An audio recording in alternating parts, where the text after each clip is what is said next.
Hello, and welcome to another episode of Other Record Labels, where we talk about the art and culture of running an independent record label.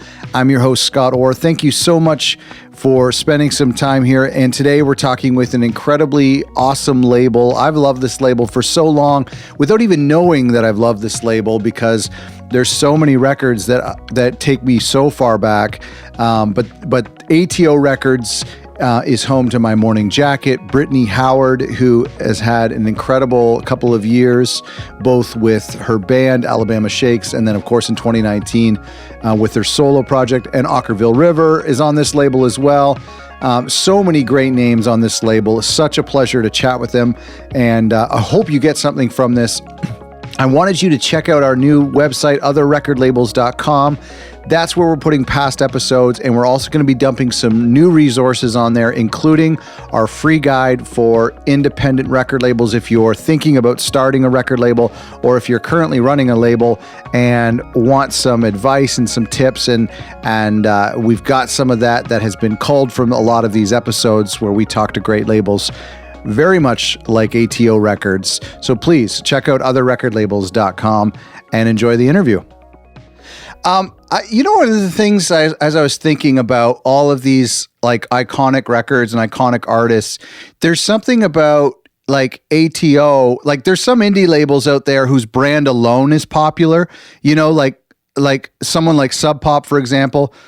ATO isn't necessarily like a household name, but when you look at the roster and your catalog and the Grammy nominees and the year-end list, is there any intentionality to this, like taking a back seat to the artists and the records? Yeah, I think so, because, the label prides itself on being very eclectic in the sense of, all sorts of genres, all sorts of artists. And I think that we really try to have the artists tell their own stories and let that drive the narrative in every way. And so I'll just give you an example. Some record labels upload all music videos to their label YouTube channel. Oh, okay, yeah, good example. Okay. And it works for some labels, but I also think that like in artist development, it's so hard alone to like really establish an artist in their own channels. And I think that it's so important that is like a singular process, because we hope to be with artists forever, but when it comes down to it, sometimes artists bounce around to different labels, have different setups. And in the long run, it's so important that everything lives in one channel, Sure. So that's some, obviously we have some cases where, we have certain genres where we have a great variety of albums that fit, and make sense to maybe pitch them together. But I would say that like as a whole, there's kind of, there's definitely such a diversity that I think it's better that they all kind of live on their own. You know what I mean?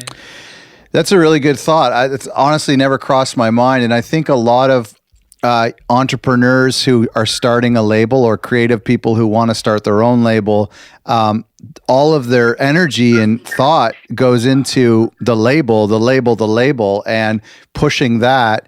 And sometimes that can like overstep the actual artist. So that's a really cool thing. It's kind of a generous thing that you do.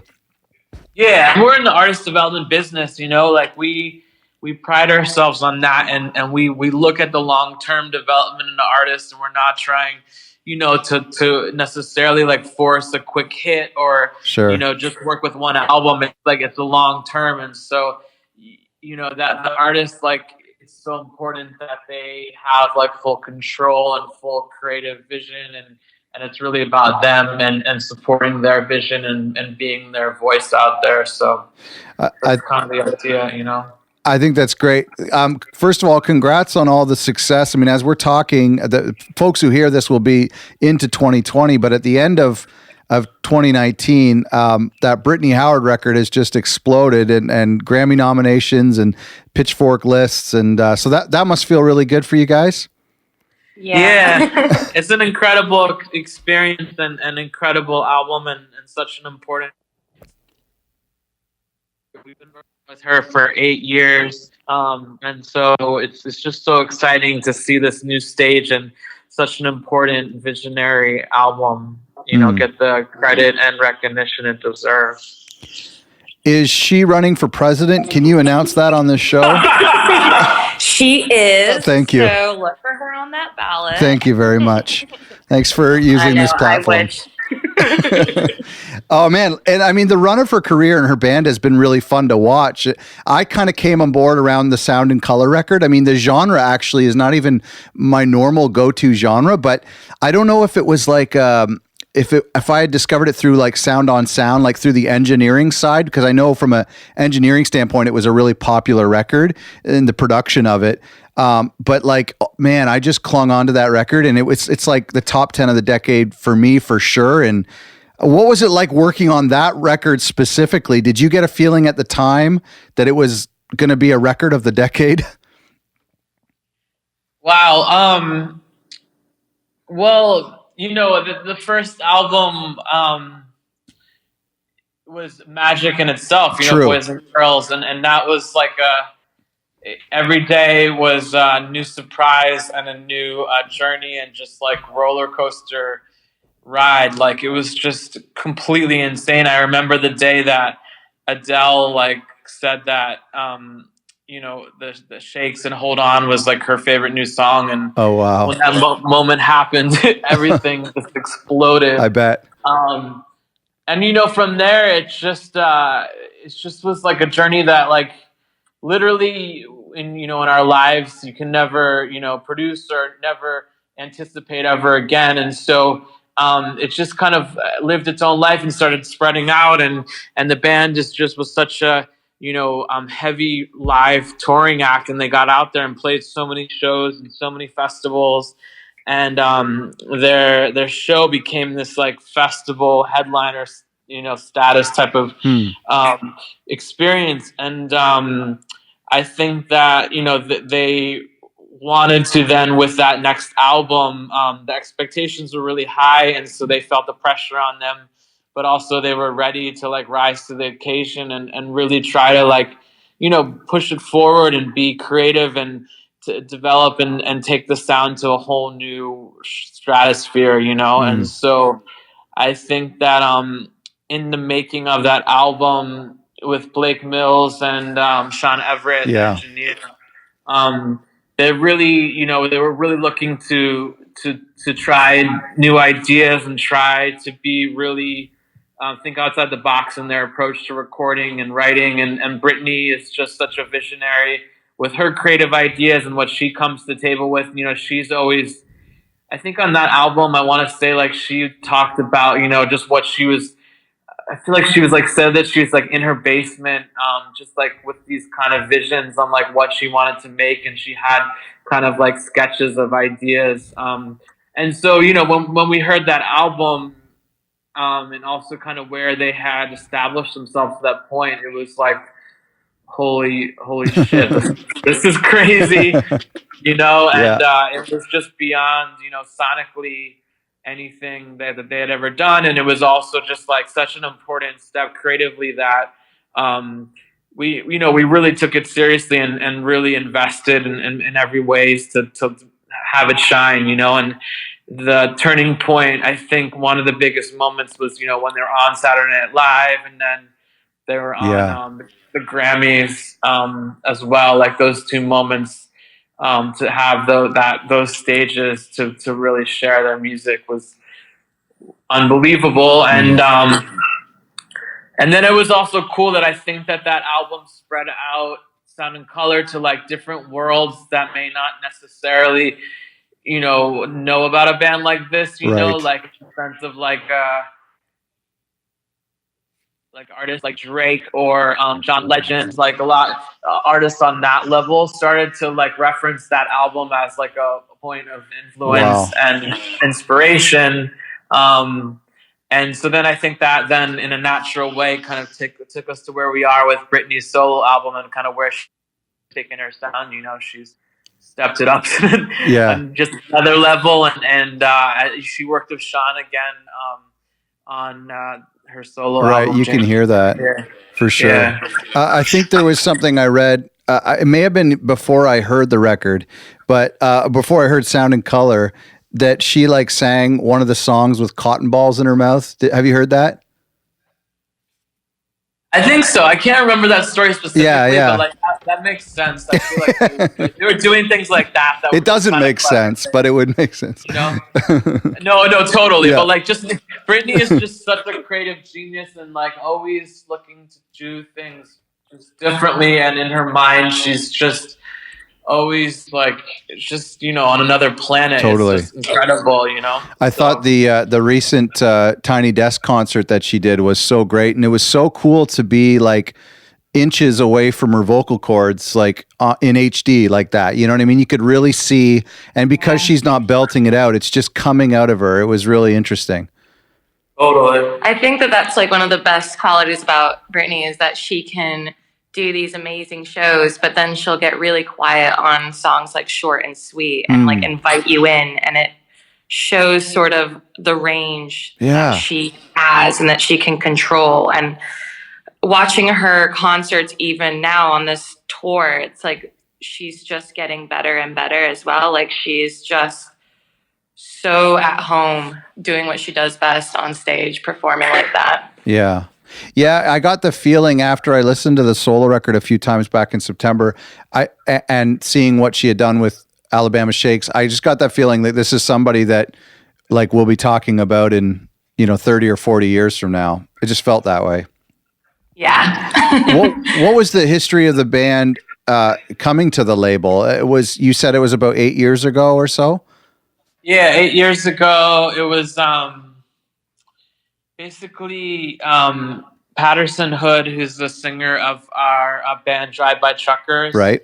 And he's from Alabama, and his dad, was in the Muscle Shoals band, which is incredible soul music history. Patterson was hearing about the band because they're from a similar place in northern Alabama. And I think that he saw them play in a record store, and this was at a point when Brittany was delivering mail, like she was a postal worker. Heath was, I want to say, he was like painting flowers, or not painting houses. Okay. They were all had real like just normal day jobs in this band, like they had met in high school, and so they had started as a cover band, and then Brittany started to write her own songs, and I think Patterson saw them in this record store early on, and then basically spread the word to our company and our team, and things started moving really, really, really fast before you knew it. And then suddenly, like every record label in the world wanted to sign them. And wow, they played this show at Bowery Ballroom in New York. And I want to say, I think it was in the fall of 2011. And the New York Times was there, and there was all these like really heavy hitters to see their New York debut, and I don't think they had signed a deal completely yet, so it was a pretty intense moment, and then things went from there. What makes a band like choose ATO or choose any label at that stage when they get the sense that they're hot shit and they could go anywhere they want? How do you get them to finally make a decision? Yeah, that's a great question. I mean, to be honest, we are more on the marketing and promotional side, so we don't as involved in the A&R, but I think that let's see. I mean, some of the things I told you about in the beginning of the conversation, in the sense of like being focused on artist development, being focused on like the long-term growth of a band, and saying that like we're looking to work together on a couple albums, and it's not about necessarily just like forcing a hit immediately or forcing even the first album. It's like it's about growing this in a tasteful manner and in a thoughtful manner, and in their case, their management is part of the larger company, which is Red Light Management. Okay. And so in that sense, it's like part of the family. And I think that they've always done things as a band, like really on their own terms, and also in a very kind of independent and also like sort of like less is more approach, and so when they have a team that's very, well, like connected as a family, and everyone kind of trusts each other and knows each other well, everything, I think it's just a different kind of path, Yeah. This is a band, that like didn't really have a proper music video, like a conceptual music video, for a long time. Sure. And they didn't do a lot of things that, necessarily most bands see as like requirements. They didn't they didn't really like play, crazy games at radio. They just kind of did what they, felt was natural, and it's just kind of always been an organic, beautiful thing. Can you give me a bit of a history of the label itself, and specifically the connection to Dave Matthews? Because I remember like discovering that maybe about a month ago or 2 months ago, like that he was involved. Like what was the role that he played in that, and the whole history? Yeah, totally. So it's about 20 years ago. Dave Matthews and his manager, Corin Capshaw, who runs Red Light Management, started the label. And it was actually first one of the early artists, if not the first artist, was David Gray, right. He's the Irish artist. Yeah. And he was at a point in his career where he had been around for a bit, and he never really had broken through, and especially in the U.S., like no one really knew who he was, and Dave really believed in him and helped to like really lift that his music up and release his album, and so it came out here in the U.S. on ATO, and it ended up becoming this humongous commercial success, and that was the first real big release. Interesting. Usually an artist starts a label to release their own material, but that doesn't seem to be the case with Dave Matthews. Right. Yeah. He's been on RCA Records for a long time. And so it's interesting because it's like he doesn't really, he's not, it's not like he's sitting there signing the artist and he's not running the label. And he also, from my perspective, he's super proud of it, and he's super, he is definitely like, the the face of kind of sure, like, yeah. But he's not necessarily the type of artist who's like sitting there like worrying about what's happening with the label necessarily. He kind of trusts in the team and has faith in the team, and also his manager, is oversees the kind of company as a whole. So I guess I mean it's great of him to not, overstep or anything, but like, yeah, I mean, he's got to be pretty proud of what has come out of it and how it's kind of shaped American music for the past 20 years. Totally. And I mean, there's been ups and downs, and the label's definitely been through difficult times, and has evolved, in kind of many faces. And so I'd say like over the past, 5 years, definitely since, Alabama Shakes came in, it's kind of a new era in the label. And we've also gotten pretty aggressive in, releasing a lot more music, so if you look at the last couple of years, we're averaging, somewhere in the 20 to 25 albums a year. So, oh my gosh. Yeah. So if you compare insane. that to some years, there was only a handful, Right. I think it's surprising to me that Dave Matthews wouldn't use the opportunity to use his name and use his fan base to promote the label. Like, to me, I knew of ATO, and I have plenty of ATO records in my collection, but I had no idea. I never connected the two of them. So it's just, I'm just surprised he wouldn't use it from a commercial standpoint to use his platform to promote the label. Well, I think it goes back to what Paul was saying earlier, where I think if Dave Matthews really kind of pushed it that way, that it would become more of a brand, Right, and it would right. have more of an identity, and maybe become less about the artist. Like maybe, his name would kind of overshadow some of even the smaller artists. I think just That's a good having point. ATO more in the background and then letting these artists speak for themselves, I think it goes a long way in the long term. I totally agree. I think there's something respectful about that. People might like dismiss it if it feels like somebody's self-promoting the label or whatnot. Yeah, and the music that we put out and the fan base that we appeal to, I think it is so eclectic that having such a big name attached to it might kind of be more of an obstacle. Right. Really. Yeah. We want to be able to put out the music and then just let, the fans come to that music on their own accord. Yeah, no, that's a great point.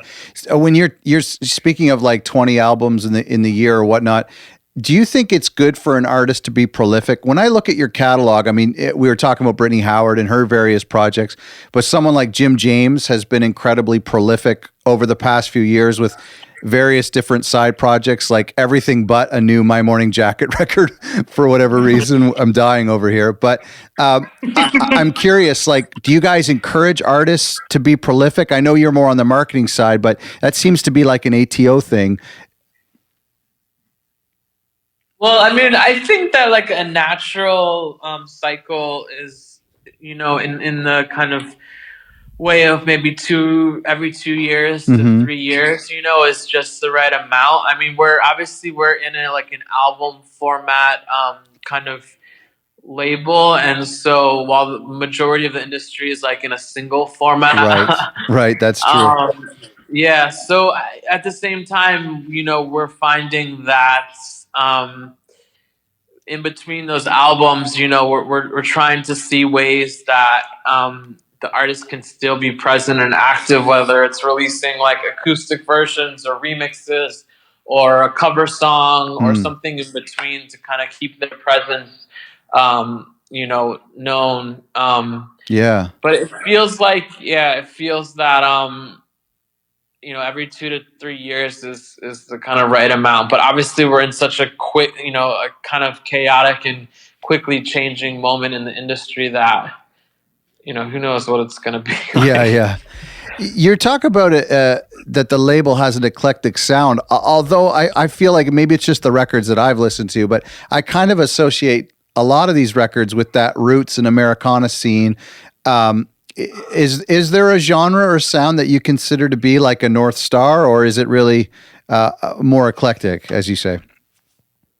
Yeah, I mean, there's been eras where maybe it was more rootsy and Americana, but I think right now, if you look at the past 2 years, we've only released maybe like 10% in that genre. Interesting. So it's really changed a lot, and the head of the label has made a focused effort to, not be stuck in a genre or an association. And I think that's really important, to be honest, to work in an environment where there's always different types of music, and it's, looking to also introduce artists that are, pushing boundaries and making edgy music is, I think, really exciting and important.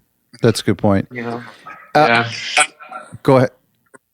Sorry. Well, I was just going to add on to what Paul said. I think it's really cool. Like, the association is great, but it's also really fun when, someone says like, oh, Nick Hakim's on ATO. Like, I didn't know that. Like, I think being able to spread out into those different types of genres is great as well, because like, these artists like Nick Hakim, Nilüfer Yanya, Chicano Batman, Alton Goon, like, they're incredible. And, seeing them kind of grow as well and seeing, what they're doing is exciting. Right. No, that's a good point. And I guess maybe it's just my own like tunnel vision that I kind of like attach a genre to a label.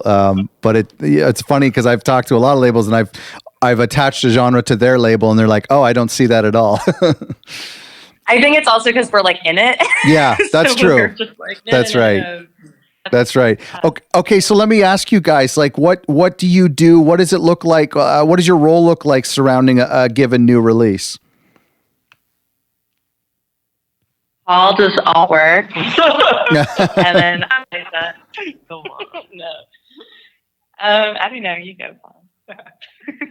I oversee like the marketing strategy for the album, so it's just the life cycle of an album, from the moment that it's finished to like 2 years later, and so Wow. we try to really look at the album like long term and try to plan a strategy that can give it that lifespan. And so my job is to like really connect all the different teams that are involved, whether it's the radio, the publicist, the licensing, the digital, and just have all of those elements to influence each other and snowball and ultimately hope to move things forward with album sales and streams and artist development, concert tickets, etc. When you say, here's a question I have, and I've asked a label this before. I mean, in the way that the internet moves so fast, it's kind of easier to build momentum for a record before the release date to kind of keep that fire stoked, so to speak. But then it feels like, and this is definitely, speaking from my point of view, but it feels like after an album is released, it's like the cat's out of the bag, and it's really hard to remind people, even though an album doesn't die or nothing happens to that album. It's like as soon as it's released, it's essentially dead to the world. What kind of things do you do as part of your strategy to kind of keep promoting a record a week after or a month after or a year after? Yeah, totally. That's the most difficult part. And, I think that every campaign's different in terms of that approach, but our artists, primarily survive off of touring. And so I think the touring plan and strategy is like integral to that, whether it's like, let's say we're looking at a timeline and we have a plan where they're headlining shows, in one period, let's say like in the first part of the year, then the goal is to get them on festivals the summer, right? And then follow up maybe in the fall with like a tour where they're supporting another artist or like co-headlining, and so that kind of approach applies to then how it affects the overall marketing and promotion. And so then, if the band is out on the road in these markets, it's like, what can we look at in specific cities that will keep things engaged? So let's say they're in Los Angeles on tour. It's, approaching KCRW for a radio session. Let's say that they're in Washington, D.C., it's trying to get them on the Tiny Desk concert at NPR, and those types of things where it's like you connect the dots if they're touring and kind of use the touring plans as a structure to help build further. And then also think about, different tools that can be used later in the campaign, whether they're different videos.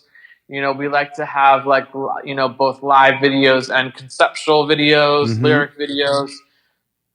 And then, there's like, remixes, acoustic versions, those types of things too, Your title includes digital marketing, and that's got to be something that changes all the time. Like, do you prioritize certain platforms over others? Is there like one more proven way to connect with fans? Yeah, I mean, that's a big question, and it's there's no right answer, and it really depends on the artist in the world, the genre they live in. I can imagine that would change just with their own demographics. Yeah, exactly. Obviously Instagram is driving a lot of traffic and overall engagement right now. But it really depends on like what the tools are that you're promoting and also your goals, so. Right. And is there a way that you, I mean, it might seem a little bit fleeting, but like, do you try to keep an eye on like new platforms or connected to whatever things are coming down the pipe for promotional purposes? Yeah, I think we always try to keep an eye out for new things, new platforms, things that we feel like will work for our artists. Like we try to keep like an open mind. We try to be flexible, and it is a young team, so it's nice to have like people bring in their ideas and be like, let's try this. What if this works? Right. We look at all the possibilities because at the end of the day, it's like what will serve these artists the most. Like everyone here, is like they're all big fans of the music we put out. So we're just like, right, what would we want to listen to as a fan? What would we want to see as fans? Yeah. Oh, that's a great place to start. Yeah. A lot of the labels that we engage with on this show, like our listener base, are one-person operations, like one person doing the A&R, accounting, social media, all on their own. In your opinion, like how should that one person focus their time when it comes to social media and digital media? Well, I don't know. Yeah, I mean, it can be such a waste of time, and I feel like... Yeah, exactly. If you're one person, exactly. That's fucking really difficult. My hat's off. Yeah.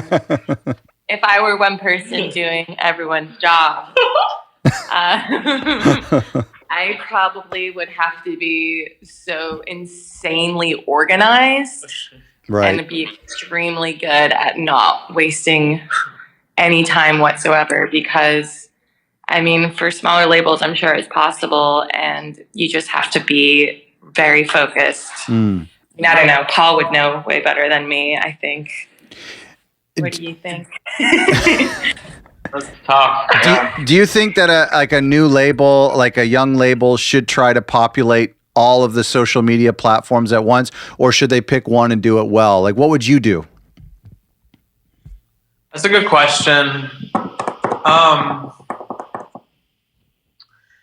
I mean, I think the core platforms like Instagram, Facebook, and Twitter, like it's important to have presence on those three. Like the more peripheral ones are the ones that kind of specialize in certain demographics aren't as important. Right. But I think all three have their purpose and also are effective. And there's certain elements to the industry that kind of live in these different platforms, like let's just say like on Twitter, I feel like a lot of music journalists are there. Sure. Yeah. There's a lot of conversation there, right? That's a good point. Facebook definitely feels like maybe it's skewing a bit older these days, right? Yeah. No, that's a good point. Like a lot of our albums, we're selling a lot of vinyl, and some of our artists, their fan base is skewed older. So, the Facebook ads and Facebook strategy is really important, for sure. Yeah. No, that is a good point. And I think, I think a label would probably have to figure out where their audience is living and then maybe focus there. Yeah. No, that's interesting. Well, I think it's because, and I wanted to ask you, like, if this is a good idea, but I think that a lot of labels, a lot of people coming into the industry new will just follow a template or copy a template that we see bigger labels doing, with respect to an album campaign. We've just like follow that traditional model of single and music video and press release. Like, is that the right approach in your opinion? Sorry, I don't know. I hope I'm not putting a lot of pressure on you. I'm just curious. It's cool. I don't know if there's no right approach. Yeah. I think it is so dependent. The same way that you'd have to decide where would you want to focus your social media. It truly depends on the kind of artists you have. What else is happening too with the artists? Yeah. Right. Like, there's going to be a lot of strategies that you could put behind it. So I think maybe the short answer would be like, no, there's not one template to apply to every artist, because I think that would be more of a disservice. Right. not everyone's going to fit in that specific thing. Yeah. There's so many cases where things just happen, in a very unexpected manner, and you can't plan for that, and you can't anticipate it. It's just. But I feel like it's more about being prepared and also being aware of what's happening in the broader picture, right? Right. So, do you guys feel, working on the marketing side of things, do you guys feel like a little bit of pressure whenever an album starts to cook up, when an album gets a Grammy nomination? Like, if I were in your position, I would feel like it's just a lot more pressure when you're dealing with such iconic albums. Yeah, the stakes are high. Yeah. I love it. That's great. It's great, but I don't know. I'm just excited just to see so many of our bands nominated this year. Like, you get really proud because, it's sometimes you work at the beginning and it's, you're really pushing things along and you're, hoping that everyone kind of sees what you see. And so I think a Grammy nomination is kind of like, oh, wow. Like, yeah. Does it happen? Everyone's hard work is paying off. Does it ever happen where people don't see what you see or hear what you hear, where an album just doesn't connect with the way to people in the way that I would say that's majority of the time. Really? Really? Well, that's encouraging. Yeah, for sure. Yeah, that's why it's like when you get a Grammy nod, you're just like, I'm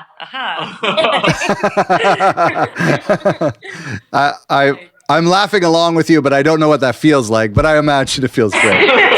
You know, well, you might know. But, I think it's also kind of, for me, it stokes the fires because you're like, awesome, we've got this. Now let's put that sort of towards some of the other artists that we feel like aren't getting, love in certain areas as much as we feel like they should be. So it's like you get excited because you're like, right, you can get to the top. Like, how do we do it with these bands now? That's awesome. Well, listen, guys, thanks so much for doing this. This has been a lot of fun. And like I said, going through the roster and the list of releases, it's like, oh yeah, I bought that record 10 years ago. So it's such a pleasure to speak with you guys. Yeah, our pleasure. Great to chat with you too. It was really nice. Thanks for listening to this interview. Check out atorecords.com and get acquainted with some of their albums. There's so much there. Dawes was another name I forgot to mention. Other Lives have a new record coming out soon. Such a great label, such an iconic label, and what a pleasure it is to talk with them. Please subscribe, leave a review in iTunes. It really does help. You could do that right now. Go and give a big old 5-star review. Tell your friends about the show. And then visit otherrecordlabels.com. We're going to be populating that with some helpful stuff, including our free guide for indie labels. Thanks so much for listening.